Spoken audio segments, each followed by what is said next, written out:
আমার নবীর চরিত্র ফুলের মতো, ফুলের মতো নয়, ফুলের চাইতেও পবিত্র। বলেন, আমার নবীর চরিত্র ফুলের চাইতেও পবিত্র। জোরে কোন মারহাবা।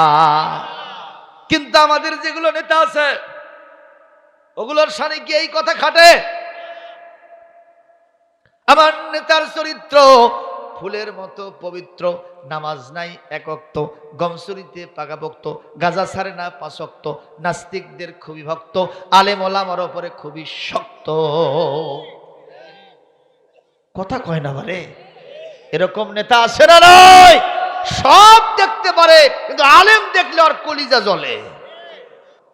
আমার নবীজি সাল্লাল্লাহু আলাইহি ওয়াসাল্লাম সাহাবীদের দিকে নজর করে দেখলেন তারা খালি তরবারি ওসাইতেছে, আর নবীর কাছে বলতেছে আস্তাআযানু ইলাইকা ইয়া রাসূলুল্লাহ আযরিবু উনুকা হাযিহিল কাফির।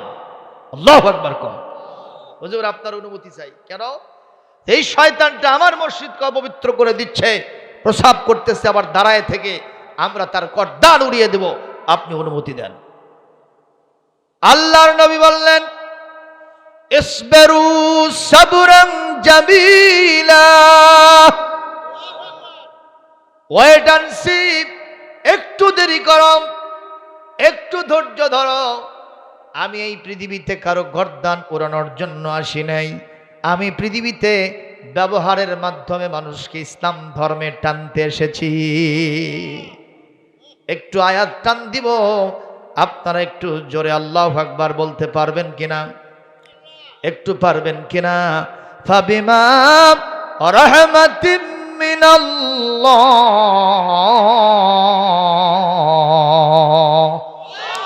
লাহুম ওয়ালাউ কুনতা ফাজ্জান গালিজাল কলবি লান ফাদ্দু মিন হাওলিক ওয়াশাওিরহুম ফিল আমর ফাইযা আযামতা ফাতাওয়াক্কাল আলাল্লাহ। আল্লাহ রাব্বুল আলামিন বলেন, নবী মক্কা থেকে মদিনায় গেলেন মাত্র, হযরত আবু বকরকে সাথে নিয়ে মাত্র কয়জন? জোরে বলেন। আর নবীর সাথে আরেকজন ছিলেন, তিনি কে? একটু জোরে বলেন, তিনি কে? ইযহুমা ফিল গার ইয ইয়াকুলু লিসাহিবিহি লা তাহজান ইন্নাল্লাহা মা'ানা। এ আবু বকর, চিন্তিত হও কেন? আমরা মাত্র 2 জন নয়, আমরা মাইনরিটি নই, আমরাই মেজরিটি। যেহেতু আকাশ এবং জমিনের মালিক, সার্বভৌমত্বের মালিক আমাদের স্রষ্টা আল্লাহ রাব্বুল আলামিন আমাদের সাথে আছে। একটু জোরে বলতে হবে আল্লাহু আকবার, আরো জোরে বলতে হবে আল্লাহু আকবার। মুসলমান, এই কারণে নবীজি নিজে 2 জন চলে গেলেন সেখানে। 8টা বছর পার হয়ে যাওয়ার পরে 8ম হিজরিতে নবী যখন মক্কা দখল করতে আসলেন, বিজয় করতে আসলেন, নবীর সাথে 1 নয় 2 নয় 10,000 সাহাবী আল্লাহ পাক দান করেছিলেন। সুবহানাল্লাহ বলবেন না? আল্লাহ নবী যেদিন 10ম হিজরিতে বিদায় হজ্জের ভাষণ দিয়েছেন, নবীর সামনে 1000, 2000, 50,000, 80,000, 1 লক্ষ নয়, নবীর সামনে ইতিহাস লিখছে 1,24,000 সাহাবী সামনে হাজির ছিলেন। সংখ্যা বাড়লো না কমলো? একটু জোরে বলেন, বাড়লো না কমলো?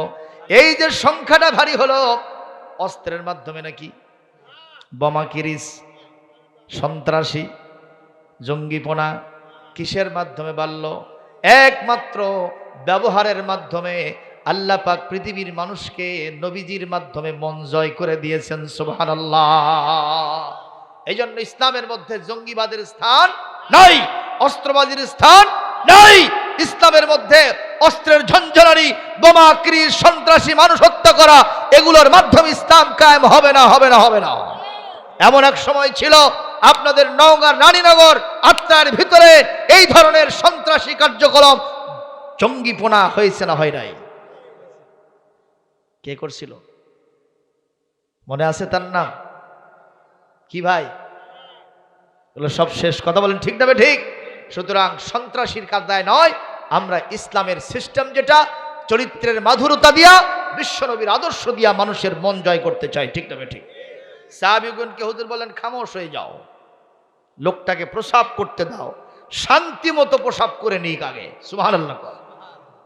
কারণ আমি নবী জানি, আমি ডাক্তারি বিদ্যা পড়ি নাই, শহীদ জিয়াউর রহমান মেডিকেল কলেজ বগুড়াতে আমি পড়ি নাই, আমি বঙ্গবন্ধু মেডিকেলে পড়ি নাই, সোহরাওয়ার্দী মেডিকেলে পড়ি নাই, আমি ওই ভারতের বড় বড় বিশ্ববিদ্যালয় মেডিকেলে আমি পড়ি নাই, আমি সেই মাউন্ট এলিজাবেথ হাসপাতালে পড়ি নাই।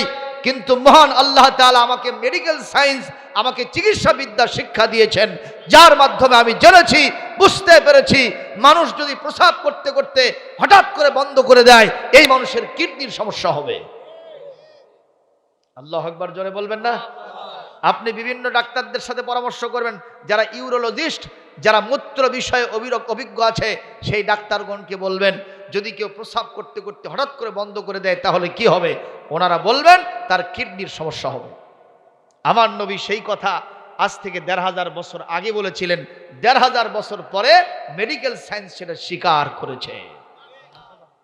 সুবহানাল্লাহ। বাড়ির যে কয়ে একটু জোরে কোন বারে ইলাসিয়াতে নাকে ব্যাপারটা কি হয়েছে? জোরে বলেন সুবহানাল্লাহ। প্রিয় ভাইয়ের আমার, নবীজি বললেন, খবরদার একে ডিস্টার্ব করো না, শান্তিমতো প্রসাব করে নিক। শান্তিমতো প্রসাব হয়ে গেল। শান্তিমতো কি হলো? জোরে বলেন কি হলো? প্রসাব হয়ে গেল। নবী করিম সাল্লাল্লাহু আলাইহি ওয়াসাল্লাম এইবার ইহুদির কাছে গিয়ে বললেন, বাবা তোমার নাম কি? বলে অমুক। তুমি এখানে কেন আসছো? বলে আমার প্রসাব লাগছিল, তাই প্রসাব করতে আসলাম। তুমি কি জানো না প্রসাব করতে হয় বাথরুমে, বাইতুল খালা যেটা টয়লেট, সেখানে গিয়ে প্রসাব করতে হয়? বলে হ্যাঁ আমি তো সেটা জানি, আমি মনে করেছিলাম যে এটাই হয়তো টয়লেট হবে। কার সাথে কি তুলনা দেয়? যে কোনো জিনিস একটা সাধারণ মানান আছে না ভাইজান? এর আবার তাও নেই।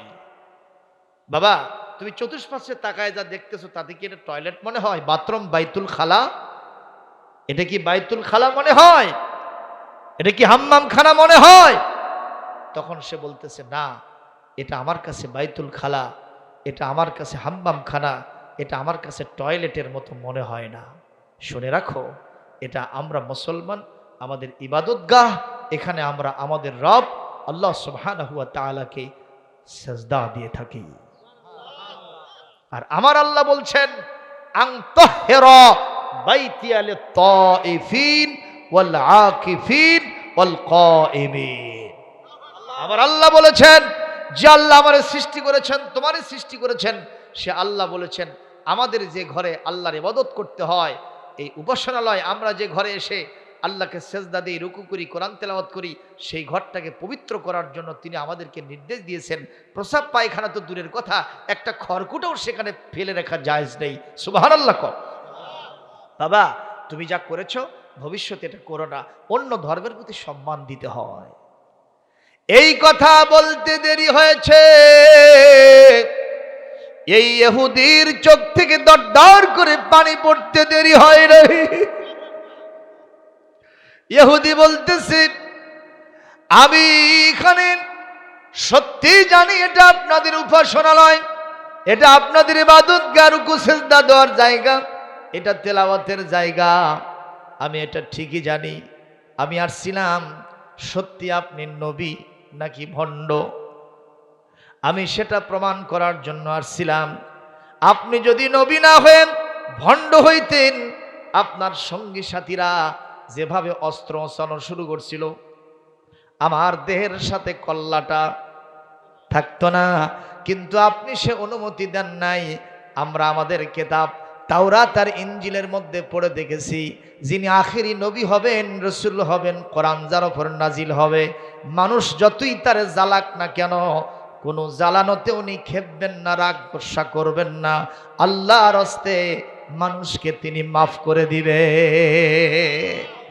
আমি বুঝতে পারলাম আপনি সাধারণ কোনো মানুষ নয়, সাধারণ মানুষ হলে এরকম চরিত্র হতো না। আমি পেয়ে গেছি আসল ঠিকানা, আপনার নামই নবী মুহাম্মদুর রাসূলুল্লাহ। আমি আর ইহুদি ধর্মে থাকবো না, ইসলামের বিরুদ্ধে বলবো না, আপনাদের মসজিদ ঘরকে অসম্মান করব না। এই মুহূর্তে হাতটা বাড়ায় দেন, আপনার চরিত্রের মধুরীর গুণে এই মুহূর্তে আপনার সাথে আমি একমত হয়ে ঈমান গ্রহণ করলাম।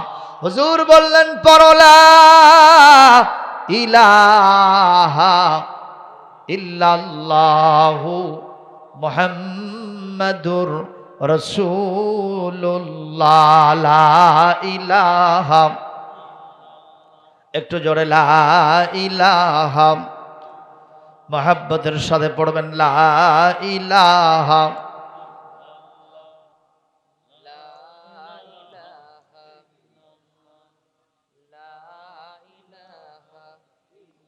আরো জোরে, লা ইলাহা, নেই কোনো মাবুদ আল্লাহ ছাড়া, লা ইলাহা। আরো জোরে, লা ইলাহা, লা ইলাহা ইল্লাল্লাহু মুহাম্মাদুর রাসূলুল্লাহ। আপনারা জবাব দেন, আমার নবীর চরিত্র ভালো না খারাপ? প্রবাদে আছে, ওয়া ইন্নাকা লা আলা খুলুকিন আযীম, এটা কোরআনে কারীমের সূরা কলমের ৪ নম্বর আয়াত, ইংরেজি অনুবাদ, and verily you are of sublime morals. নবী হে, আপনাকে আমি সুমহান চরিত্রের উপরে প্রতিষ্ঠা করেছি। সুবহানাল্লাহ। আপনার চরিত্র মাপার যন্ত্র ফিতা পৃথিবীতে আজ পর্যন্ত আবিষ্কার হয় নাই। আপনার চরিত্রের গুণাবলী বর্ণনা করার জন্য আমি আল্লাহর নিজের নাম আজিম শব্দ মাউসুফের সিফত হিসেবে ব্যবহার করেছি। আলেম সাহেব আছেন আপনাদের, ইমাম সাহেব, উনি বলতে পারবেন ঠিক কিনা। আজিম কার নাম? আল্লাহর নাম। কারো নাম যদি আজিম হয় তাহলে তার নাকি আব্দুল আজিম বলতে হবে, কথা কন। কিন্তু আমার নবীর চরিত্রের সাথে আল্লাহ পাক আজিম শব্দ যোগ দিয়েছেন, তার মানে আমার নবীর চরিত্র হলো মহত্তম আদর্শ, যেরকম সুবহানাল্লাহ। এই জন্য বলা যায় আমার নবীর চরিত্র ফুলের মতো, ফুলের মতো নয়, ফুলের চাইতেও পবিত্র। বলেন, আমার নবীর চরিত্র ফুলের চাইতেও পবিত্র, জোরে কোন মারহাবা। কিন্তু আমাদের যেগুলো নেতা আছে ওগুলোর সামনে কি এই কথা খাটে? আমার নেতার চরিত্র ফুলের মতো পবিত্র, নামাজ নাই এক ওয়াক্ত, গমসুরিতে পাকাপোক্ত, গাজা ছাড়ে না ৫ ওয়াক্ত, নাস্তিকদের খুবই ভক্ত, আলেম ওলামার উপরে খুবই শক্ত। কথা কয় না বারে, এরকম নেতা আছে না নয়? সব দেখতে পারে কিন্তু আলেম দেখলে আর কলিজা জ্বলে। এরকম নেতা নাকি নামের খেতা আছে না নাই? ক যত বড়ই তোমার খাতা হোক আর নেতা হোক, আতি নেতা পাতি নেতা, যত বড় চেয়ারওয়ালা হোক, হিরো হোক না কেন, যখন বলেছে আলেমদের মাথায় গোবর আছে, আল্লাহ পাক ওই হিরোটাকে জিরো বানায়া মাটির সাথে মিশায় দিছে। ঠিক কিনা? আমি কইনি, আপনারাই কইছেন। আমরা করলে দোষ হয়। মফিজ ধরা পড়ছে পাঠের বাড়ি, তার কথা নাই, কলি দোষ। কথা কয় না, কলি দোষ। তুই কবু কে? সবাই কবে, কিন্তু আলেমরা কবে না। কি মগের মুল্লুক! সবাই রাজনীতি করবে, আলেমরা রাজনীতি করতে পারবে না। আমিও এই দেশের নাগরিক, আমিও চাঁদা দেই, সরকারকে ট্যাক্স দেই। এই যে বগুড়া শহরে একটা ছোট্ট বাড়ি করতেছি, তার জন্য যা ইনস্ট্রুমেন্ট ছিল, সরকারের যা দাবি ছিল, আমি সব দিয়ে দিয়েছি। আমি তো ভারত থেকে পাসপোর্ট করে আসি নাই। কথা কন না কেন? তুমি এদেশের আলো বাতাসে বড় হয়েছ, আমিও বড় হয়েছি। তুমি যা যা করতে পারবা, শরীয়ত স্বীকৃত হলে আমি সেই কাজগুলো আমিও করতে পারবো। সুতরাং বাধা দেওয়ার ক্ষমতা তোমার নাই। কথা বলে না বাবা, ঠিক না? ঠিক। কিন্তু আমি করলেই দোষ। ওই যে কবি বলে, যত দোষ নন্দ ঘোষ, সত্যটা বললেই দোষ, করলে অন্যায়ের প্রতিবাদ, নামটা হবে তোমার মৌলবাদ। আমরাও সিদ্ধান্ত নিয়েছি, মৌলবাদ বলো, গোড়াবাদ বলো, আগাবাদ বলো, যে বাদী বলো না কেন, যেহেতু কোরআন থেকে আমরা আলেম হয়েছি, আল্লাহর নির্দেশ, ওয়াদাক্কির ফাইন্না যিকরা তানফাউল মুমিনিন, ওয়াদাক্কির ফাইন্না যিকরা তানফাউল মুমিনিন, ওয়াদাক্কির বিল কোরআন মান ইয়াখাফু ঈদ। সুতরাং এই আয়াতের আলোকে আমরা বক্তা সাধারণ কোরআনের কথা দারাজ কণ্ঠে বলেই যাব, হকের পক্ষে থাকবো, তাতে যা আছে কপালে হবে কাল সকালে। আপনারা কি আলেমদের সাথে থাকতে রাজি আছেন? থাকলে হাত তুলে আল্লাহকে দেখান মিয়া, বলেন নারায়ে তাকবীর। কি আছে আল্লাহ জানে। আমার ভাইরা, আগে বলতাম আমরা ভোট দেবেন না কলার গাছে, একটা গাছের একটা ভোটের মূল্য আছে, আগে বলতাম। কিন্তু এবার আবার দেখলাম একজন কলার গাছ মার্কাও দাঁড়াছে। এমন কিছু নাই যেইটা মার্কার মধ্যে পড়তেছে না ভাইরা। এইসব হাবিজাবি মার্কার চাইতে শ্রেষ্ঠ মার্কার নাম হলো আল্লাহ পাক কোরআনে কারিমে সূরাতুল হাদিদ আয়াত নম্বর 25 আল্লাহ পাক বলেন, লাকাদ আরসালনা রুসুলানা বিল বায়িনাতি ওয়া আনজালনা মাআহুমুল কিতাব ওয়াল মিজান লিয়াকুমান নাসু বিল কিসতি ওয়া আনজালনাল হাদিদা ফীহি বা'সুন শাদীদুন ওয়া মানাফি'ু লিন-নাস।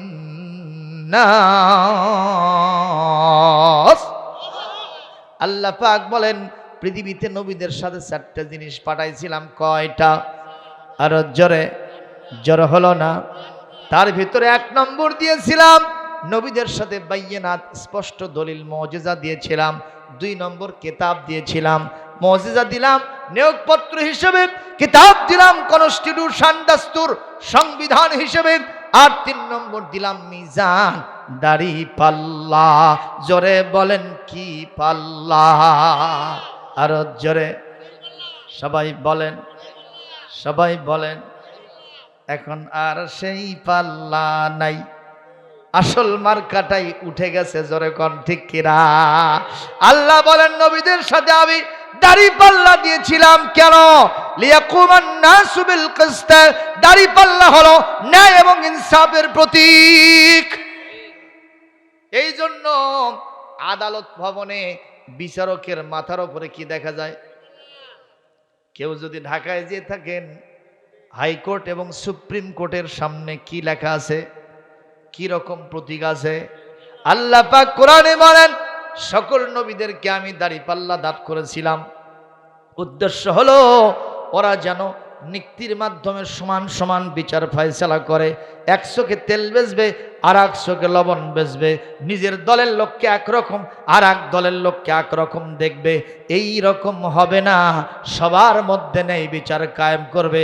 ওয়ালাউ আলা আনফুসিকুম আবিল ওয়ালিদাইনি ওয়াল আকরাবিন। যদিও সেই বিচার ফয়সালা তোমার নিজের বিরুদ্ধে যায়, তোমার বাবা মার বিরুদ্ধে যায়, তোমার ছেলে মেয়ে সহ পৃথিবীর সকল নিকট মানুষের বিরুদ্ধেও চলে যায়, তারপরেও দাড়িপাল্লার মাধ্যমে ন্যায় বিচার কায়েম করার নির্দেশ দিলেন কে? আমার কোনো আলোচনা কোরআনের বাইরে হবে না। মারহাবা কর। তাতে যদি আপনার আপত্তি থাকে, ইউ উইল গো স্লোলি, তুমি আস্তে করে উঠে চলে যাও, তাতে আমার আপত্তি নাই। কথা কর, কারণ নিয়ে এসেছেন কোরআন বলার জন্য, আমি কোরআন বলতেই থাকবো। ঠিক কিনা বলেন? কষ্ট হচ্ছে ভাইজান। এখন ওখানে যুবক কি করে? প্রসাব করতেছে, হাতের মধ্যে মদের মতো। হযরত ওমর তার দাঁড়ায় আছেন, ডাক হাঁক দিচ্ছেন না। যুবক ওখানে প্রসাব করতে আছে। এক পর্যায়ে ওমর নজর করে দেখেন 1/2 ঘন্টা পার। মহা ডায়াবেটিস রোগী, তাও এতক্ষণ বসে থাকে না। ঠিক কিনা? প্রায় 1 ঘন্টার কাছাকাছি যুবক ঘরমাক্ত হয়ে গেছে। বগলের নিচ দিয়ে তাকায় দেখে আমিরুল মুমিনিন তার দিকেই তাকায় আছে। লক্ষণ লক্ষণ খারাপ। চোরে কোন লক্ষণ? উনি জানে ওমর আমার দিকেই চেয়ে আছেন, আরো যদি বেশি সময় এখানে থাকি নিঃসন্দেহে ওমরের নজর কড়া হয়ে যাবে, অপরাধ আরো বেশি হয়ে যাবে। সুতরাং আমি এখন করব কি? এই চিন্তা করে হঠাৎ করে তার স্মৃতিপটে উঠে গেছে কোরআনে কারিমের বিধান। ওমরের যুগের যারা দুষ্ট প্রকৃতির লোক, শয়তানের ফেরেবে পরে হয়তো দুষ্টামি করেছে, নষ্টামি করেছে, কিন্তু আল্লাহর কোরআনটা তাদের ভিতরে গেঁথে দিয়েছেন কে? এই যুবকের আবার কোরআনের জ্ঞান ছিল, সুবহানাল্লাহ। তা আপনারা বলবেন যে কোরআনের জ্ঞান থাকলো আর সেই ছেলে হাতের মধ্যে মদ নিল, এটা নিয়েছে শয়তানের কারণে, ঠিক কিনা কর? এই পৃথিবীতে শয়তান সবচেয়ে বেশি ধরে আলেমদেরকে, ঠিক কিনা কথা বলেন? হাদিসে আসছে, হাদিসে কি আসছে জানেন? ফাকিহুন ওয়াহিদুন আশাদ্দুন আলা শাইতানে মিন আলফি আবেদ। একজন আলেম, একজন, জোরে কোন কয়জন আলেম? একজন আলেম আর 1000 জাহেল। এই 1000 জাহেলের যা মূল্য শয়তানের কাছে নাই, তার চাইতে বেশি মূল্য শয়তানের কাছে একজন আলেমের আছে। কারণ একজন আলেমকে যদি বিভ্রান্ত করা যায়, 1000 আবেদকে, 1000 এই জাহেল মূর্খদেরকে, জেনারেল এডুকেটেড ব্যক্তিদেরকে শয়তান কুপঘাত করবে, এটা তার জন্য ওয়ান টুর ব্যাপার। এই জন্য শয়তান টার্গেট করে কাকে? জোরে কন কাকে? এই যে আমাদের মামুনুল হক সাহেবের ব্যাপারে অনেক কিছু প্রচার হয়েছিল না, কিছু কথা কন না কেন? এগুলো মনে করবেন যে শয়তানের প্ররোচনা আর বাতিল শক্তির রক্তচক্ষু এবং তাদের ষড়যন্ত্র। জোরে বলুন ঠিক না বেঠিক? কষ্ট পাচ্ছেন? কষ্ট পাচ্ছেন? খুব খেয়াল করবেন মুসলমান ভাইরা আমার। হযরত ওমর দাঁড়িয়ে আছেন, যুবক চিন্তা করলো, আমি যদি আরো সময় বাড়ায় দেই অপরাধের পরিমাণ বাড়বে, আমাকে উঠতে হবে। কিন্তু উঠবো কিভাবে? আল্লাহ গো, আমি তোমার কাছে একটা আবেদন জানাই। তুমি বলেছো ইয়া আইয়ুহাল্লাযীনা আমানু তুবু ইলাল্লাহি তাওবাতান নাসুহা, ঈমানদারগণ খাঁটি মনে তওবা করো, তাহলে আমি তোমাদের জীবনের গুনাহ খাতা মাফ করে দেব। তোমাদেরকে আমি এমন জান্নাতে ঢুকাবো যেই জান্নাতের নিচে 4টা নহর আমি প্রবাহিত করে দেব। সুবহানাল্লাহ। সূরা আত-তাহরিম 28 পারার এখানে 8 নম্বর আয়াতে আল্লাহ ইরশাদ করেছেন। যুবকের সামনে এটা আসলো।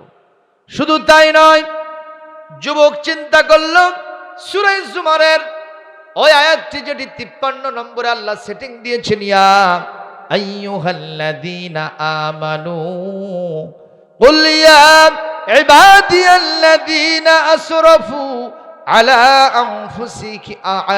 আনফুসিহিম লা তাকনাতু মির রাহমাতিল্লাহ ইন্নাল্লাহা ইয়াগফিরুয যুনুবা জামিআ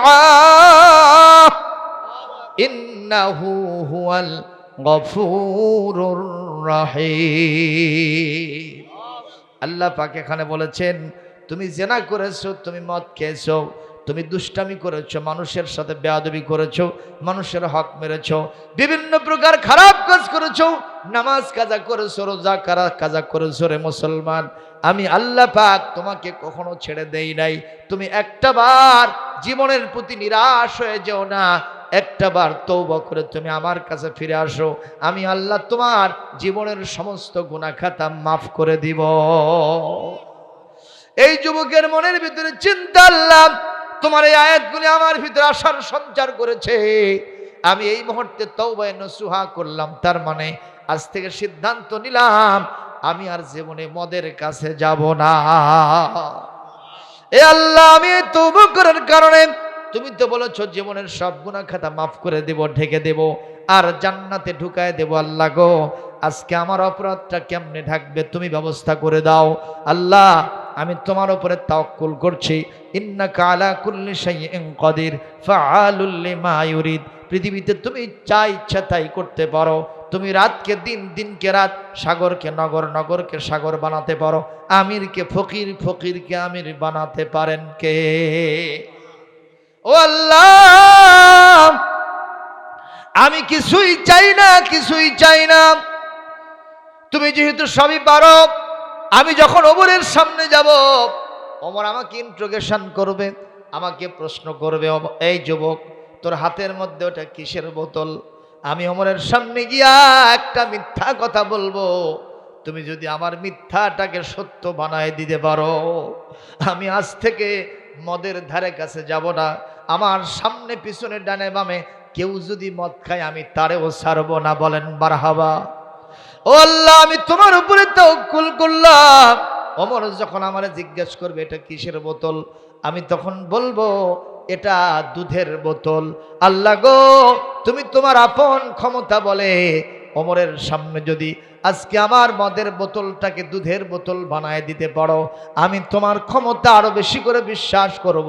শুধু তাই নয়, জীবনে মদের ধারে কাছে যাব না, মদ খাওয়ার স্বপ্ন জীবনে দেখব না।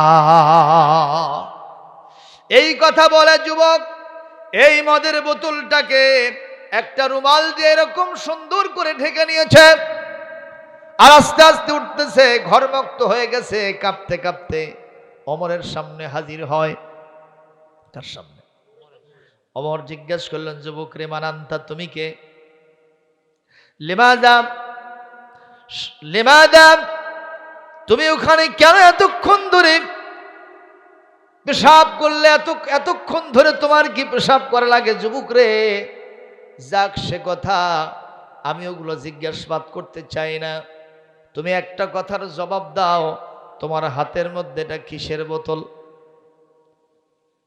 আপনারা বলেন কিসের বোতল? আরো জোরে বলেন। আমার আল্লাহ পাক কোরআনে কারীমের 28 পারার সূরা তালাকের 3 নম্বর আয়াতের ভিতরে বলেন, ওমা ইয়াতাওয়াক্কাল আলাল্লাহি ফাহুয়া হাসবুহু। এই পৃথিবীর মানুষেরা কেমনে আপনি কামনা করতে পারেন? জেনে রাখুন, কোন নিষিদ্ধ বোতল আমার হাতের মধ্যে না, এটা সিদ্ধ বোতল, জায়েজ বোতল, বৈধ বোতল। বলো তো তোমার সেই বোতলের নামটা কি? কিসের বোতল এটা? সঙ্গে সঙ্গে আল্লাহর উপরে তাওয়াক্কুল করে যুবক বলতেছে, এ আমিরুল মুমিনিন, খলিফাতুল মুসলিমিন, আমার হাতের মধ্যে এটা হলো দুধের বোতল। এই কথা বলাও সারা হযরত ওমর কি সঙ্গে সঙ্গে তারে ছেড়ে দেবে? উনি নাসর বান্দা। উনি বললেন, যুবক উকসুব, তুমি তোমার বোতলটাকে কাশফ করো, ঢাকনা থেকে উন্মুক্ত করো। সঙ্গে সঙ্গে যুবক কার উপরে তাওয়াক্কুল করছে? আস্তে আস্তে ওই বোতলটাকে জালু আফরোজ করেছে, কাশফ করেছে, একটু উন্মুক্ত করেছে। হযরত ওমর তাকায় দেখতেছেন, যুবক তার চর্মচক্ষে তাকায় দেখলো, ফেরেশতা মণ্ডলী তাকায় আছে, সকল সৃষ্টিজীব তাকায় আছে। এই মুহূর্তে আমরা আর আল্লাহ পাকের ক্ষমতাটা একটাবার দেখব। কিসের বোতল হয়? ওটা কি মদই থাকে না দুধ হয়? সাদা হবে না কালো হবে? কি হবে আমরা একটু দেখব। যুবক যাই না এই বোতলটাকে উন্মুক্ত করেছে, সবাই তাকায় দেখলো, মহান আল্লাহর আপন কুদরতে যুবকের কালো মদের বোতল সাদা ধবধবে দুধের বোতল হয়ে গেছে। লিল্লাহে তাকবীর, লিল্লাহে তাকবীর। আরো জোরে বলেন লিল্লাহে তাকবীর। বলেন তো এই ক্ষমতাটা কার? সে আল্লাহ। কি আমাদের দেশে এখনো ক্ষমতাবান আছে না নাই? আমেরিকার ওপর, ব্রিটেনের ওপর, ভারতের ওপর, আপনার এলাকার ওপর। এই এলাকা নিয়ে আল্লাহ একটু চিনতে আছে, কয়ে না এটা আমার না বাবা, এরা পারতেছে না, এরা আমার সাথে পারবে, আমি সকলের সাথে পারলে ওই এলাকার লোকের সাথে পারবো না। তাই কি কথা কন না গেল? আমরা এই পৃথিবীর মানুষ এমন আছি গো, আমরা আল্লাহকে সবকিছু দিতে চাই না, আল্লাহকে দেই 3 শতক। জোরে কোন কয় শতক? এক আলেম সাহেব এক এলাকায় বেড়াতে গেছে, যে বাড়িতে মেহমান হয়েছে সে বাড়িওয়ালা বলতেছে, হুজুর চলেন একটু বাইরে ঘুরে নিয়ে আসি। ঘুরে নিয়ে আসার পরে, এটা কার জমি? এটা আমার। এটা কার? বলে এটা আমার বাবা। এটা কার? আমার ভাইয়ের। এটা কার? চাচার। এটা কার? চাচাতো ভাইয়ের। এটা কার? জ্যাঠাতো ভাইয়ের। তো সবগুলো আপনার। এখানে আল্লাহর কিছু নাই? হুজুর আল্লাহর কিছু ছিল না, আমরাই 3 শতক দিছি। কয় শতক? চলেন দেখে নিয়ে আসি। দেখি তো কোথায়।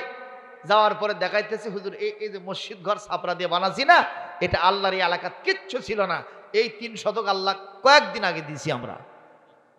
আপনারা জবাব দেন, আল্লাহ কি খালি ওই 3 শতকের মালিক? কথা কয় না। লিল্লাহি মা ফিস সামাওয়াতি ওয়া মা ফিল আরদ, আসমান জমিনে যা আছে সব কার? কি শয়তান মার্কা লোক রে, সব নিজেরা নেছে আর আল্লাহ দিয়েছে 3 শতক। আছে না নাই? কর খবরদার আপনারা জবাব দেবেন সকল ক্ষমতার উৎস কে? আন্নাল কুওয়াতা লিল্লাহি জামিআ। জোরে বলেন আল্লাহু আকবার। কোরআনে কারীম সূরাতুল বাকারা 165 নম্বর আয়াতের ভিতরে আল্লাহ পাক বলেন সকল ক্ষমতার উৎস কেবলমাত্র শুধুমাত্র একমাত্র only for the lord of the worlds, মহান আল্লাহ সুবহানাহু ওয়া তাআলা। জোরে বলেন আল্লাহু আকবার। ঠিক না ঠিক? ভাইরা আমার, মনে আছে কিনা মহিলা কিসের গান গায় গভীর রাত্রিতে? মনে আছে না নাই? এই ঘটনা বলবো না কি বলবো না, সময় বেশি নাই, যে কালেকশন করতে হবে, মোনাজাত দিতে হবে 12টার মধ্যে ইনশাআল্লাহ। একটু চুম্বুক কথাটা বলে নেই, নসেদ আপনারা বলবেন হুজুররা খালি টেকনিক করে করে চলে যায়। ঠিক না বে ঠিক না? আমি আল্লাহর এই নবীর, আল্লাহর নবীর কি বলে খলিফা হযরত ওমরের এই ঘটনাটা বলে ফেলবো।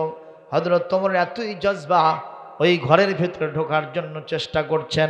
এত রাতে কখনো দরজা জানালা খোলা না বন্ধ, সবগুলো বন্ধ আছে। ওমর কেমনে ঢুকবেন?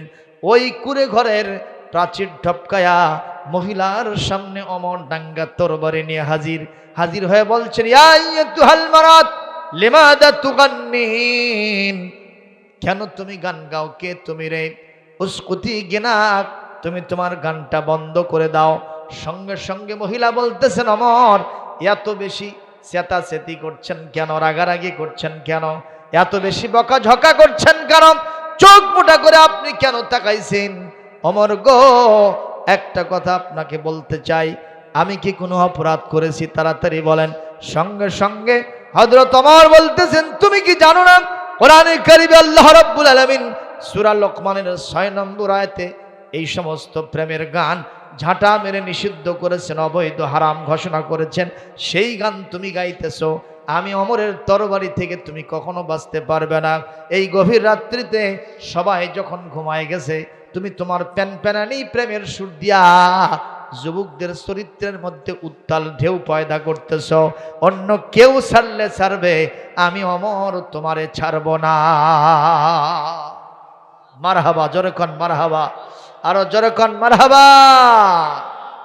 এমন যদি হতো আমার দেশের খলিফা হতো ওমরেরই মতো, হতো আবু বকরের মতো।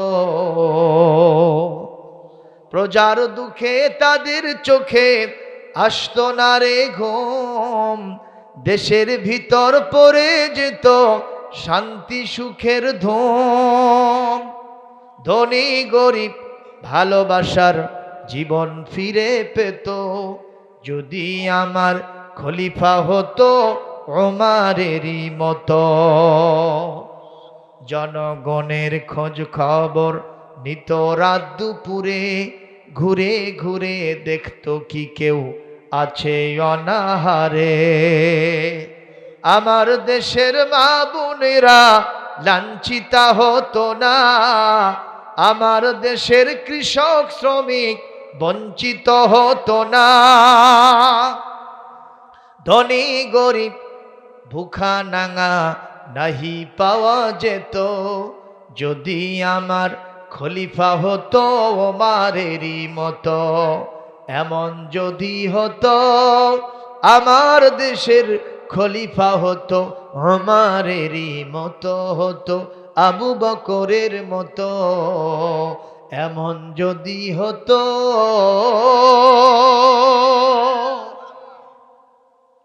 এমন যদি হতো তাহলে কি হতো? চুপ করে আছেন। এমন যদি হতো তাহলে ভালো হতো না খারাপ হতো? তো সবাই একটু বলেন না কি হতো? এটা আমার আল্লাহর কাছে ইরাদা, কামনা, তামান্না, প্রার্থনা। এই প্রার্থনার সাথে আপনারা একমত? কথা কয় না, একমত না দ্বিমত? আরো জোরে, জোরে হলো না? সবাই বলেন। এইবার আসেন, হযরত ওমরকে নজর করে মহিলা বলছেন, ওমর আপনিও খামোশ হয়ে যান। এই গভীর রাত্রিতে আমি গান গেয়ে যদি অপরাধ করি, আমার অপরাধ হয়েছে, কোরআন বিরোধী একটা কাজ করেছি। একটা অপরাধ কয়টা? আর এই রাত্রিতে আপনি আমার বাড়িতে ঢুকেছেন, আমি কোরআন হাদিস যাচাই বাছাই করে দেখতেছি, একটা নয় দুইটা নয়, আপনি অপরাধ করেছেন অন্তত 4টা। কয়টা? মহিলার অপরাধ কয়টা? আর অমরের অপরাধ? বড় অপরাধী কি হলো? জোরে কর। যেই না মহিলা বলছেন আপনি অপরাধ করেছেন 4টা আর আমি করেছি মাত্র একটা, একথা বলাও সারা হযরত ওমর কিছুক্ষণ আগে ছিলেন গরম, এখন হয়ে গেছেন নরম। কিছুক্ষণ আগে তার হাতে ছিল ডান্ডা, এখন তিনি হয়ে গেছেন ঠান্ডা। কতক্ষণ? কারণ ওনার মনের চিন্তা, আমি অপরাধিনীকে ধরতে এসে মহাদাগী অপরাধী হয়ে গেলাম। একটা অপরাধীকে ধরতে আসছি আর আমি অপরাধ করেছি 4টা। মারে তুমি কি বলবা আমার সেই 4টা অপরাধ কি? সঙ্গে সঙ্গে মহিলা বলতেছে, ওমর আপনি আমার বাহ্যিকতা দেখে আমাকে বিচার করবেন না। মদিনার মসজিদে আপনি যখন খুতবা দেন, ওখানে তো মহিলারাও খুতবা শুনতে যেতে পারে। জেনে রাখুন, আপনার খুতবার উত্তম শ্রোতা অন্য কেউ যদি হয়ে থাকে হবে, কিন্তু 1 নম্বর শ্রোতা মহিলাদের মধ্যে আমি। আপনার খুতবার আলোচনা থেকে আমি শুনেছি কোরআন শরীফের 18 নম্বর পারা 24 নম্বর সূরা সূরাতুন নূর, এখানে 27 নম্বর আয়াতটি আমার চোখের সামনে এখন ভাসতেছে। আপনার 1 নম্বর অপরাধ এই আয়াতের বিরোধী হয়ে গেছে, সেটা হলো এই, আল্লাহ বলেন ইয়া আইয়ুহাল্লাযীনা আমানু লা তাদখুলু বুয়ুতান গায়রা বুয়ুতিকুম হাত্তা তাস্তানিসু ওয়া তুসাল্লিমু আলা আহলিহা। এ বাবা একটু জোরে আল্লাহু আকবার দেন। সবাই দেন, সবাই দেন। আচ্ছা, যে মহিলা কিছুক্ষণ আগে গান গাইলো, সেই মহিলার মুখ থেকে এখন কিসের তেলাওয়াত শোনা গেল? সুবহানাল্লাহ বলবেন না? তাতে কি বোঝা যায়? মহিলা 1-এর না 2-এর? 1-এর কড়া, 2-এর ঢিল, 3-এর টান। 1-এর মহিলা যার মুখ থেকে কোরআন আসে, সুবহানাল্লাহ। আমাদের দেশের মহিলারা অধিকাংশই কোরআন জানে না, ঠিক না বেঠিক? ওরা কোরআন শরীফের একটা অক্ষর 5 মাস 6 মাস ধরে পড়ে উচ্চারণ করতে পারে না। আছে না না এরকম মহিলা? এক কারি সাহেব জিজ্ঞেস করলাম যে অমুক জায়গায় এতদিন ধরে যাচ্ছেন, মহিলা কি পুরুষ মানুষকে পড়ান না মহিলাকে পড়ান? কয় হুজুর একজন ছেলেকে পড়ায়, তার মাও আমার কাছে এসে পড়ে। ভালো কথা, এটা তো জায়েজ নাই, তারপরে আপনি পড়াচ্ছেন, ঠিক আছে। তোর মা কি কোরআন তেলাওয়াত শিখছে? কয় হুজুর 6 মাস ধরে র উচ্চারণ করাতে পারতেছিল। কে কি হয়? আমি বলি র, ওই কয় অ। জোরকান কি কয়? আমাদের দেশে এরকম আছে না নাই? যার নাম রৌফ তাক কই ঔ, ঠিক না বেটি? যার নাম রহিম তাক ওইম। আপনাদের এলাকায় নাই নাকি? আছে না নাই? কন এটা রংপুর এলাকার লোক হলো। একজন লোক রংপুর থেকে আসছে, তোমার বাড়ি কোথায়? অমপুর। কোথায়? অমপুর। তোমাদের দেশে র নাই? কয় রাসে। মানে যেখানে র লাগবে না সেখানে দেয়, আর যেখানে দেওয়া দরকার সেখানে দেয় না। এরকম কারবার আমাদের দেশে আছে না নাই? এইসব মহিলারা কোরআনের সাথে সম্পর্ক রাখে না, অথচ গান বলতে বললে দেখবেন একেবারে মুখস্থ 50টা। আছে না নাই? প্রিয় ভাইরা আমার,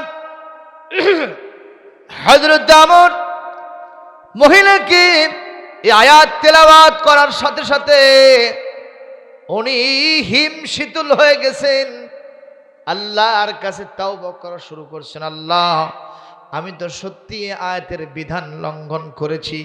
আল্লাহ বলেন, ইমানদারগণ খবরদার খবরদার, নিজেদের বাড়ি ঘর ছাড়া অন্যের বাড়িতে, অন্যের ঘরে ওই বাড়িওয়ালার অনুমতি না নিয়া, সালাম না দিয়া কখনো প্রবেশ করিবা না। আপনারা বলেন অমন কি অনুমতি নিছে? সালাম দিছে, সালামও দেন নাই, অনুমতিও নেন নাই, তাহলে কোরআন বিরোধী হলো কিনা? প্রশ্ন হতে পারে, হুজুর যেই ওমরকে কিছুক্ষণ আগে আপনি আকাশে উঠাই দিলেন, কথা কয় না, এত সুন্দর চরিত্র, এত সুন্দর শাসনকর্তা, যিনি আল্লাহর বিধানকে কখনো লঙ্ঘন করে না, সেই ওমর সূরা নূরের 27 নম্বর আয়াতটা কেমনে লঙ্ঘন করলেন? ও হুজুর, বগুড়া থেকে আসছেন, বটা টান দিয়ে আপনারে গুঁড়ো করে দেব। বগুড়া থেকে ব টান দিলে কি থাকে? জোরে কোন ঠিক কিনা? আপনি ওমরকে দোষী বানাইছেন, হুজুর ব টান দিয়ে আপনার গুঁড়ো বানায় দেবো। জোরে কোন ঠিক কিনা? আচ্ছা, এই হুজুরটা কে দেখি, খোলেন তো মুখোশটা। এই হুজুর চেনা চেনাই লাগে। বাড়ি কোথায় আপনার? এই এলাকায়? আপনাকে চেনা চেনা লাগছে আমাকে। মানে এরকম মুখোশ পরা থাকলে মানুষকে তো চেনা যায় না এখন, ঠিক না ঠিক? এই ভয়ের ঠেলা, এই যে করোনার সময় ভয়ের ঠেলায় যে মহিলাকে জীবনে আমরা বোরকা পরাতে পারি নাই, সেই মহিলা কখনো মুখ খোলেনি। জোরে কোন ঠিক কিনা? মানে ঠেলার নাম বাবাজি, আছে না নাই? পিটালেও মুখ খোলে না, কিন্তু করোনা গেছে আবার মুখ খুলছে না, খোলেনি কর। মহিলাদের মুখ খোলা জায়েজ আছে বাইরে? জায়েজ আছে। বর্তমান সময়ে বেল ইত্তেফাক ওলামা হযরতদের একান্ত সিদ্ধান্ত, সকলে মিলা ওলামায়ে হকের একটাই সিদ্ধান্ত, কোরআন কারীমের সূরাতুন নূরের 30 নম্বর আয়াত, ওয়াল ইয়াদরিবনা বিখুমুরিহিন্না আলা জুয়ুবিহিন্না ওয়ালা ইউবদিনা যিনাতাহুন্না, তারা যেন তাদের সৌন্দর্যকে প্রকাশ না করে। এই আয়াতের ব্যাখ্যায় পৃথিবীর সকল আলেম একমত, ওলামায়ে হক, ওলামায়ে মুতাআখিরিন একমত যে মহিলারা শুধু বোরকা পরলেই হবে না, তাদের মুখটাও ঢেকে রাখিতেই নির্দেশ কার? যেসব মহিলারা বলে যে না মুখমণ্ডল ঢাকা লাগবে না, এরা আল্লাহর সাথে পাল্লা দেবে। যেরকম কার সাথে? আমাদের রবের নাম আল্লাহ, তার সাথে দিও না পাল্লা, থাকবে না কারো কাল্লা। যেরকম সুবহানাল্লাহ। আমাদের রবের নাম কি? আল্লাহ, তার সাথে দিও না, থাকবে না কারো। কে কে পাল্লা দেবেন? হাত তোলেন দেখি, কেউ আছে নাকি? এরা এই ব্যাপারে খুব সাবধান, ঠিক জানে যে আল্লাহর সাথে পাল্লা দেওয়া যাবে না, কারণ জানে ফেরাউন আল্লাহর সাথে পাল্লা দিয়া সাইজ হয়ে গেছে, কাল্লা গেছে, ঠিক কিনা? আবু জেহেল আল্লাহর সাথে পাল্লা দিয়ে কাল্লা গেছে, ঠিক কিনা? আব্দুল লতিফ সিদ্দিকী আল্লাহর সাথে পাল্লা দিয়ে কাল্লা গেছে, টাকলু মুরাদেরও কাল্লা গেছে, ঠিক না বে ঠিক? সুতরাং আমরা কেউ আল্লাহর সাথে পাল্লা দিব ইনশাআল্লাহ, বলি আমিন। প্রিয় ভাইরা আমার, এইবার হযরত ওমর ইবনে খাত্তাব রাদিয়াল্লাহু তাআলা আনহু কে বলছেন, মা আমি কোরআন বিরোধী কথা বলে ফেলেছি, কাজ করে ফেলেছি, তুমি আমারে মাফ করো। বলে কোরআন বিরোধী কাজ আপনি করেছেন, আল্লাহ যদি আপনাকে মাফ করে তাহলে আমার অবজেকশন থাকবে না। আমি তখন গবেষণা করে দেখতে পাচ্ছি, এই ঘটনা যখন শুনলাম, যখন পড়লাম হায়াতুস সাহাবা নামক কিতাবের ভিতরে, তখন আমার ভিতরে চিন্তা জাগলো, ওমরের মতো একজন ব্যক্তি কোরআনের বিধান লঙ্ঘন করলো কিভাবে। আমি তখন গবেষণা লিপ্ত হলাম, আমার গবেষণার ভিতরে ধরা পড়লো, না ওমর কখনো কোরআনের বিধান লঙ্ঘন করে নাই, ওমর আসল কাজটাই করছে। সুবহানাল্লাহ। সেটা কি শুনবেন না? বলবো। আচ্ছা, এই রাত্রিতে আপনার মাহফিল শুনতে আসছেন, আপনার স্ত্রীও আসছে, আপনার মেয়ে আসছে, আপনার ছেলে আসছে, বাড়ির দরজায় বাইরে তালা দিয়ে আসছেন, ঠিক না ঠিক?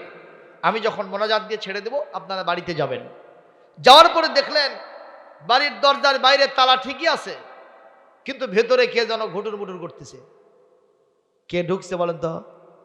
সয়কার আর ভালো মানুষ উনি সাহেব ওখানে ঢুকছে। আবার বাইরে থেকে আপনি তালা দিয়ে আসছেন, ও আবার ভেতরেও তালা মারছে। কারণ আপনি বাইরেটা খুলছেন, ভেতরে ঢুকতে পারতেছেন না। এখন আপনি আজ করতে পেরেছেন যে ও চোর, অপরাধী, ঠিক কিনা?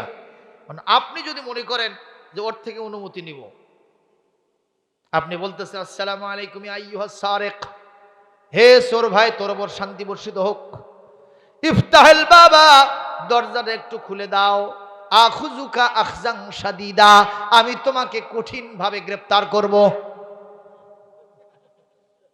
অনুমতি নেওয়া যাবে? জোরে কোন যাবে? এই মুসলমান, পুলিশ যদি আসামি ধরতে এসে আসামির বাড়িতে অনুমতি নিয়ে ঢোকে, আসামি থাকবে?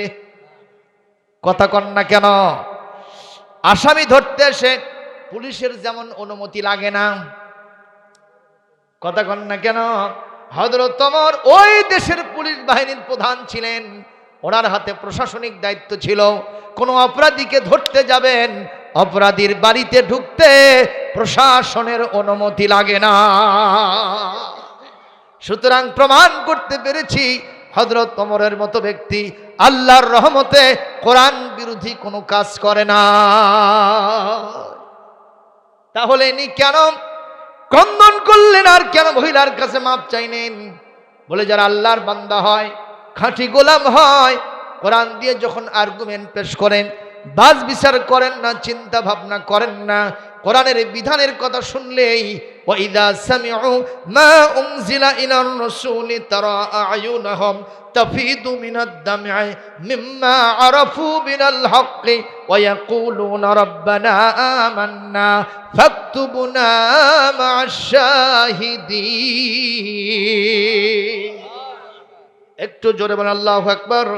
সূরা মায়েদা ৮২ নম্বর আয়াত আল্লাহ পাক বলেন, যখন আমার ইমানদার খাঁটি বান্দারা আমার কোরআনের তেলাওয়াত যখন তারা শোনে, ওদের চোখ দিয়া দরদর করে তখন পানি পড়তে থাকে, আর তারা ঘোষণা পড়ে আল্লাহ পাকের কাছে ঘোষণা দিয়া দোয়া করে বলে, আল্লাহ এই আয়াতের উপরে আমি ঈমান আনলাম, আর আমাকে তুমি তোমার সত্যের সাক্ষীদের দলের মধ্যে শামিল করে না।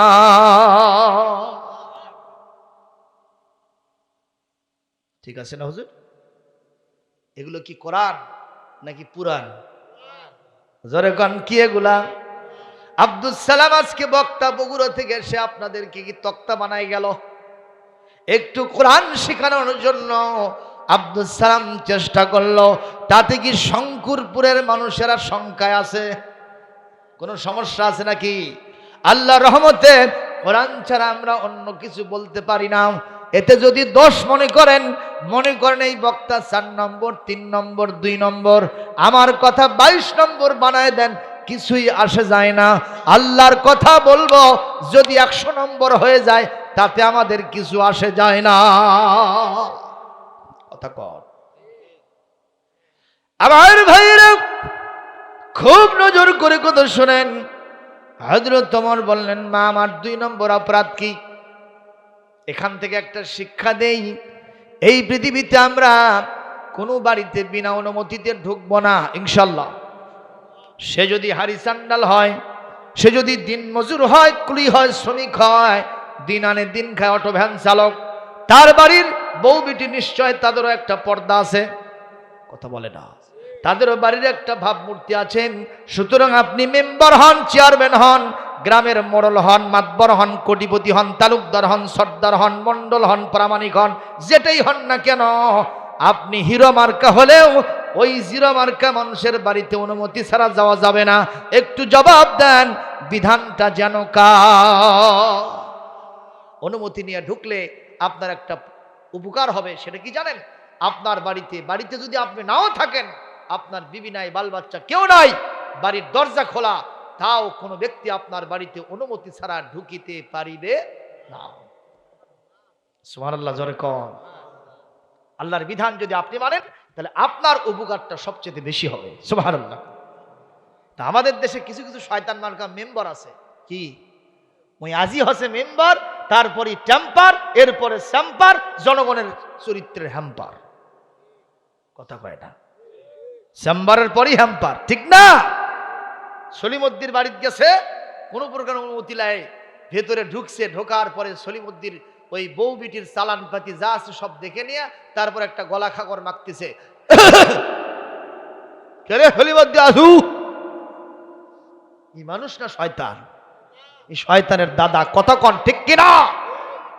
তোমারে জিরো বানায় ছাড়বে আল্লাহ। এটা অনুমতি নয়, গলা খাগর নয়, এটা আস্ত একটা ভণ্ডামি, এটা একটা লুচ্চামি। যেরকম ঠিক কিনা? এটা করবেন না, খবরদার। বাইরে আমার হযরত ওমর বললেন, মা আমার ২ নম্বর অপরাধটা কি তুমি বলবা? মহিলা তখন বলছে, ওমর আমি এটার জবাব কোরআন থেকেই দিব। মারহাবা। কোরআনে কারীম সূরা আল বাকারা ১৮৯ নম্বর আয়াত আল্লাহ পাক বলেন, ওয়া আতুল বুয়ুতা মিন আবওয়াবিহা। তোমরা যখন কোনো বাড়িতে ঢুকবা, ওই বাড়ির সদর দরজা দিয়ে ঢুকবা, খবরদার প্রাচীর টপকাইবা না, খবরদার ফাঁক ফোকর দিয়ে নয়, খবরদার শীত কাটে নয়, খবরদার জানলা দরজা ভাঙ্গে নয়। আপনি এই বাড়িতে, আমি একজন মহিলা মানুষ, আমার বাড়িতে দরওয়াজা দিয়ে ঢোকেন নাই, প্রাচীর টপকায় ঢুকেছেন, সুতরাং এই আয়াতের বিধান আপনি কেন লঙ্ঘন করলেন? জবাব না দিলে আপনি ওমর কেউ আমি ছাড়ব না।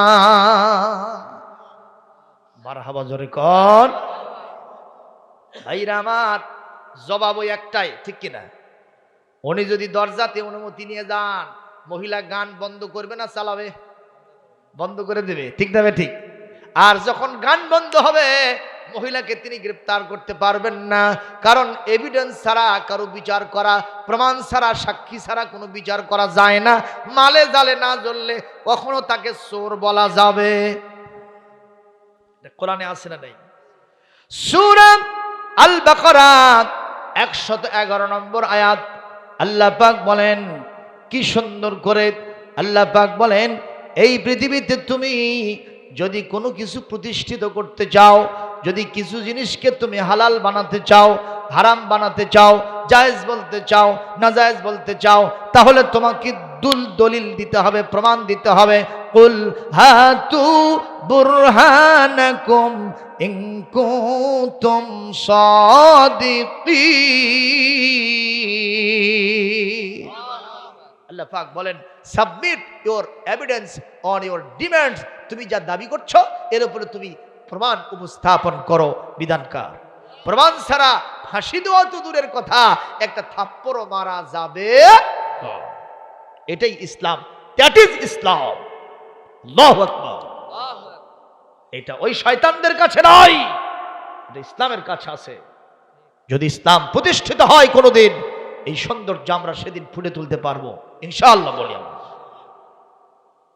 তাতে বেজার হইলেন বাইরে আমার হযরত ওমর মহিলার এই সব কথাগুলো শুনতেছেন আর তিনি যেন হিম শীতল হয়ে যাইতেছেন। এইবার তৃতীয় নম্বর অপরাধ হযরত ওমরের, কি শুনবেন কিনা দরকার আছে? মহিলা বলতেছে, ওমর আপনার 3 নম্বর অপরাধটা কোরআন শরীফে সূরা হুজুরাত থেকে আমি দলিল দিব। কত নম্বর? কত নম্বর? সূরা হুজুরাত।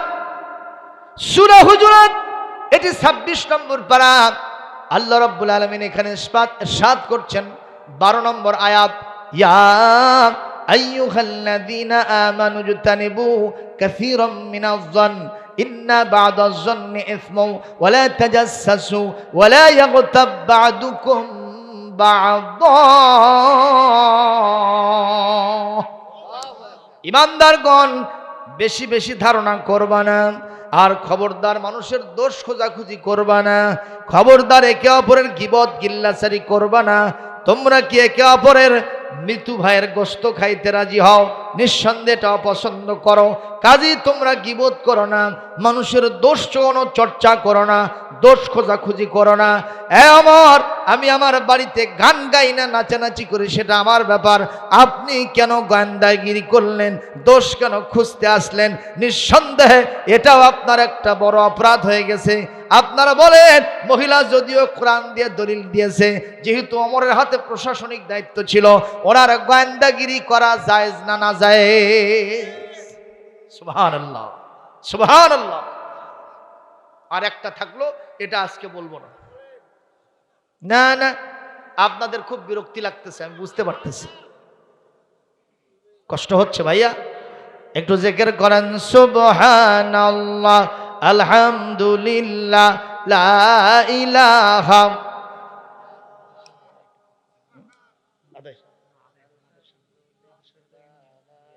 কি মাদ্রাসা আছে? লা ইলাহা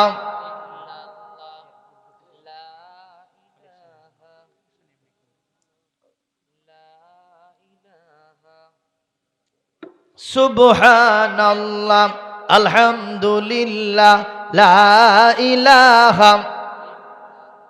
আরো জোরে লা ইলাহা, জোরে লা ইলাহা, লা ইলাহা ইল্লাল্লাহ। আসিয়া খেলে প্রেমের খেলা, ফেরাউন দিল তারে কতই জ্বালা, হাতে পায় তারিক মারে তবু সারেন নাই ইল্লাল্লাহ লা ইলাহা, জোরে লা ইলাহা, মোহাব্বত লা ইলাহা ইল্লাল্লাহ,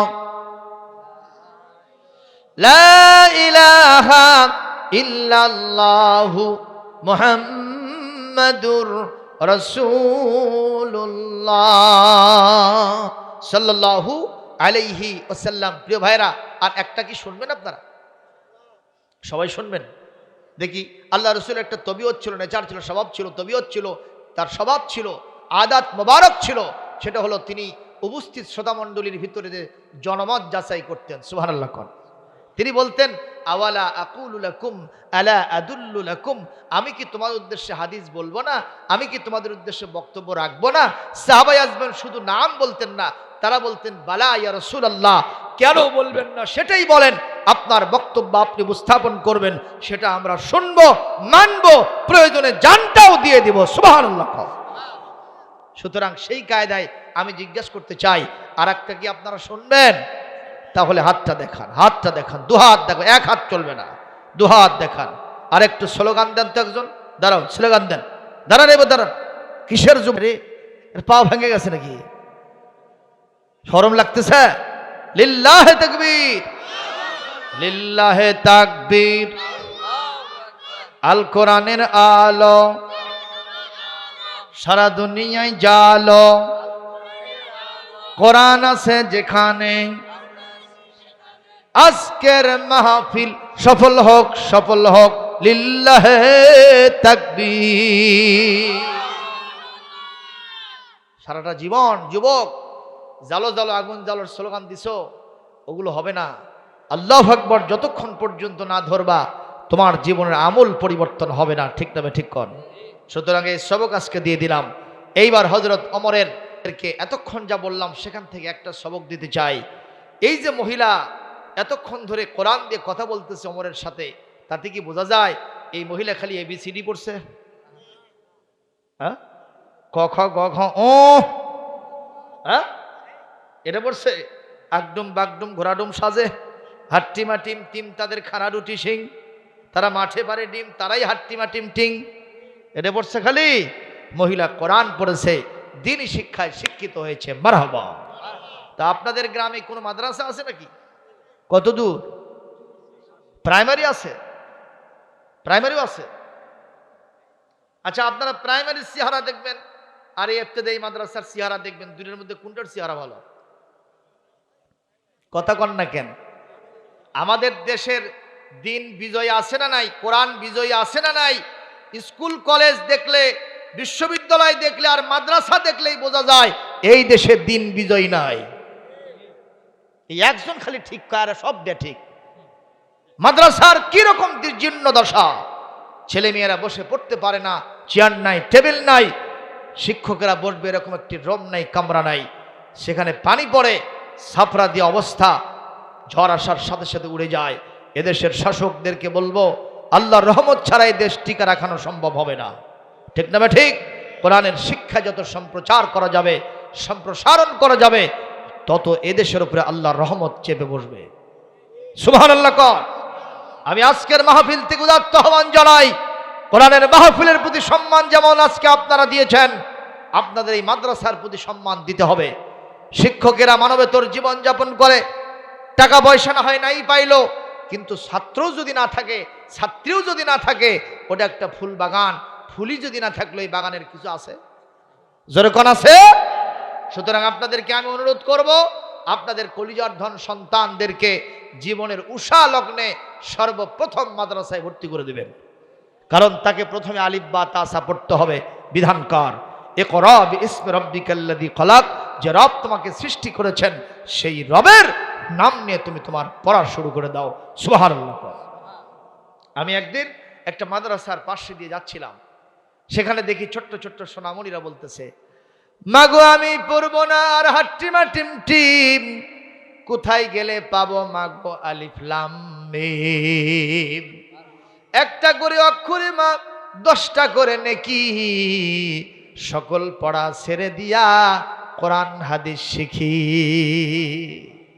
একটু জোরে বলেন মারহাবা। আল্লাহর নবী হাদিস শরীফের ভিতরে ইরশাদ করেন তিরমিজি, মান ক্বারা হারফাম মিন কিতাবিল্লাহি ফালাহু হাসানাতুন ওয়াল হাসানাতু বিআশরি আমসালিহা আও কামা ক্বালা নবী সাল্লাল্লাহু আলাইহি ওয়াসাল্লাম। আল্লাহর কোরআন থেকে মহব্বতের সাথে যদি কেউ একটা হরফ পড়ে, আল্লাহ পাক তাকে কয়টা নেকি দিবেন? জোরে কোন কয়টা নেকি দিবেন? আর এর উপরে আল্লাহ পাক গ্রেস মার্ক লাগায় দিবেন। রমজান মাসে পড়লে সওয়াব আরো কম না বেশি? জোরে কোন কম না বেশি? 700 গুণ পর্যন্ত আল্লাহ পাক বাড়ায় দিবেন। জোরে কোন মারহাবা। এইটা কি ABCD পড়লে পাওয়া যাবে? জোরে কোন। এইটা কি ক খ গ ঘ পড়লে পারা যাবে? এটা উর্দু ফার্সি পড়লে পারা যাবে না, হিন্দি পড়লে পারা যাবে না, আরবি পড়লে পারা যাবে না, অন্য কোনো শিখ ভাষা পড়লেও পারা যাবে না। নিঃসন্দেহে একটা ভাষা পড়লে সেটা পাওয়া যাবে, তার নাম আরবি। জোরে জোরে বলেন মারহাবা। নবীজি বলেছেন আহিব্বুল আরাব আলা সালাসিন, 3টি কারণে আরবিকে ভালোবাসবা। নবীজি বলেছেন 3টি কারণে আরবিকে ভালোবাসবা। কয়টি? 1 নম্বর লিআন্নি আরাবিয়ুন, আমি রাসূল নিজে আরবি ভাষার লোক। সুবহানাল্লাহ কোন। 2 নম্বর আল কোরআন আরাবিয়ুন, কোরআন কি ইংরেজি? কথা কয় না। উর্দু ফার্সি হিন্দি, কোরআনের ভাষা কি বাংলা? কোরআনের ভাষা হলো আরবি ভাষা। আর 3 নম্বর লিসানু আহলিল জান্নাতি আরাবিয়ুন, যখন তোমরা আখিরাতে চলে যাবা, কবরে চলে যাবা, কবর থেকে জান্নাত পর্যন্ত যতগুলো সেক্টর আছে, আখিরাতে ওই ইংরেজি হবে না, বাংলা হবে না, উর্দু ফার্সি হিন্দি হবে না, সেখানে একটা ভাষা কাজে লাগবে। আওয়াজ দিয়ে বলেন সেই ভাষার নামটা কি? সুতরাং আরবি ভাষা শিক্ষার কোনো বিকল্প আমাদের প্রত্যেককে শিখতে হবে। আল্লাহ পাক যেন আমাদের তৌফিক দেন। জোরে বলে আমিন। আমরা মারা যাব কি যাব না? ও যুবক, তুমি আজকে যুবক আছো রে, কোন দিন তুমি কবরে যাবা? যৌবনে যখন ভাটি লাগবে তখন কবরের মাটি ছাড়া কিছুই হবে না, ঠিক না বে ঠিক? একজন কবি কি সুন্দর করে বলতেছেন, বলবো কবির কথা।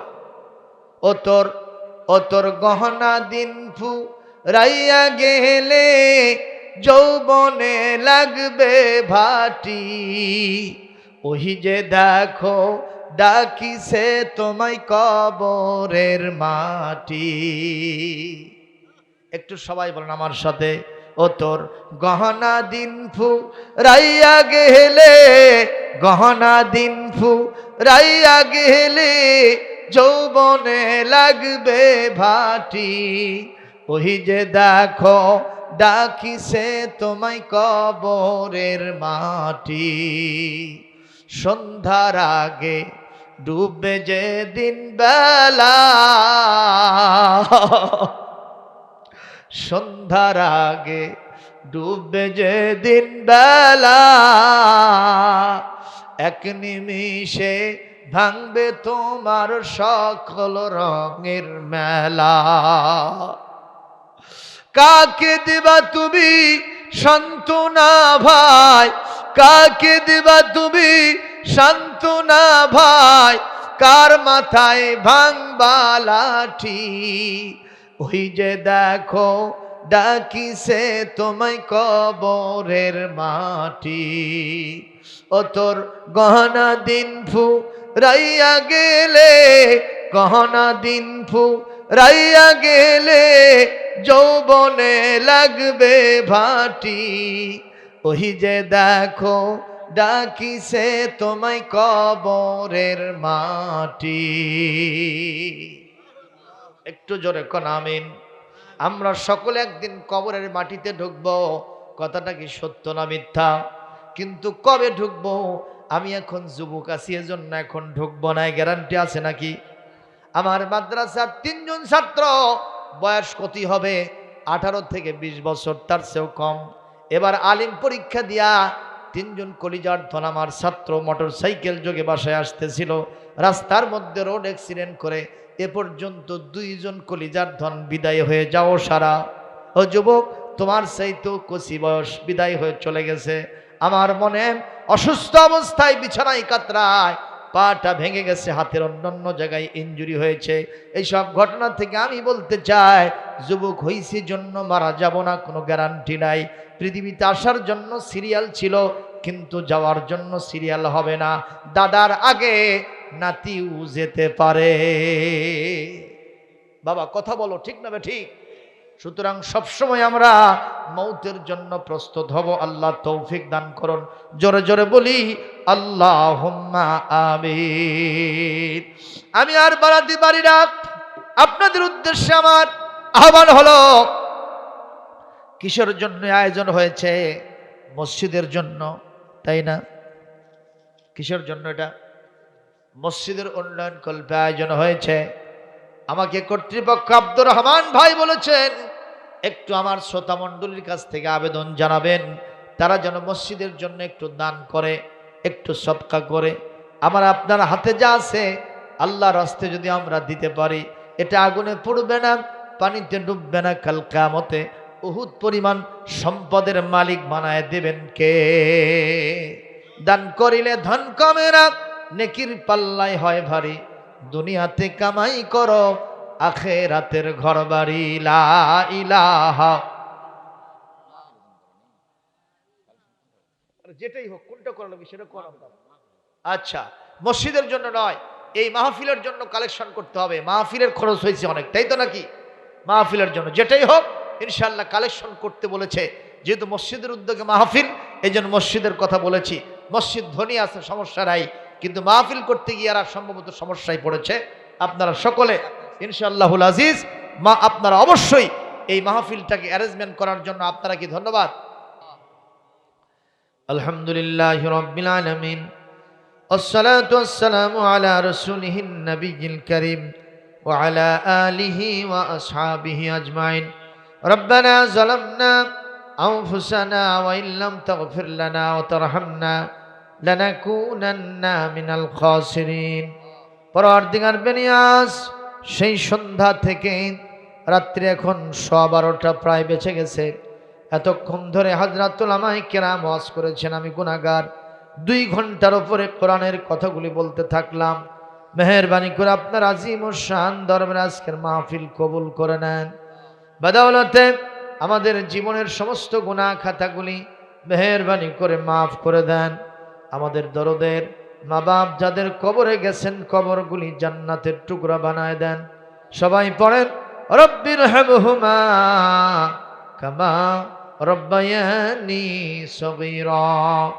আল্লাহ তাআলা আজকের মাহফিলের সওয়াব বিশ্ব নবীজির রওজা মুবারকে পৌঁছায় দেন। দরুদ ও সালাম तमाम পৃথিবীর মাটির নিচে যত মুমিন মুমিনাত শুয়ে আছেন তাদের আরো আর পরে সওয়াব পৌঁছায় দেন।